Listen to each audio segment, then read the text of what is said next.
Hello everyone, আসসালামু আলাইকুম। কেমন আছেন আপনারা সবাই? আজকে আমি নিয়ে এসেছি আপনাদের সামনে বিভিন্ন ধরনের সবজি দিয়ে একটি মজাদার সবজি রান্না। তো আমি এখানে নিয়ে নিয়েছি বাঁধাকপি কুচি করে কেটে, একটা গাজর, ধনিয়া পাতা এবং বেগুন। আর নিয়ে নিয়েছি হাফ কাপ পরিমাণ পেঁয়াজ কুচি, 2-3টে রসুনের ফালি এবং 3-4টা কাঁচামরিচের ফালি। তো এখন আমি চুলায় প্যান বসিয়ে দিয়েছি এবং প্যানটা গরম হয়ে গেলে এর মধ্যে আমি দিয়ে দিয়েছি রান্নার রেগুলার তেল পরিমাণ মতো। তেলটা গরম হয়ে গেলে আমি একটা তেজপাতা দিয়ে দিব এবং এখন আমি পেঁয়াজ, রসুন এবং মরিচ এগুলো দিয়ে দিব এবং ভালোভাবে হালকা লাল করে ভেজে নেব।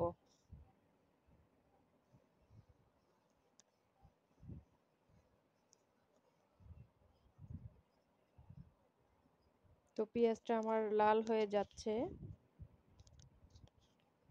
তো এই পর্যায়ে আমি সবজিগুলো দিয়ে দিলাম।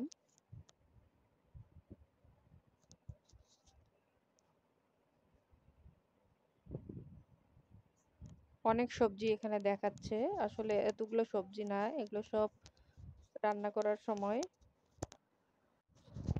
পরিমাণটা কমে আসবে।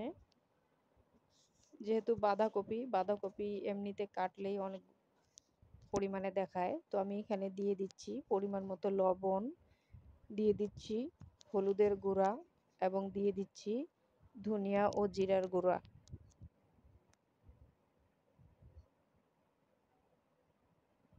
আমি সামান্য পানি দিয়ে এখন আমি সবজিটাকে ঢেকে দিব।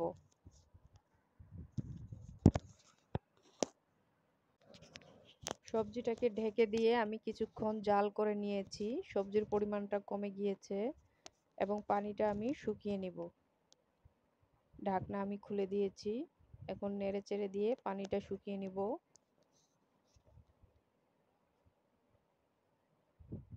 পানিটা যখন একেবারে শুকিয়ে যাবে তখন আমি একটু নেড়ে চেড়ে আবারও পানি অ্যাড করে দেব। আমি এখন আবারও পানি অ্যাড করে দিচ্ছি, সবজিটা যেন ভালোভাবে সিদ্ধ হয়।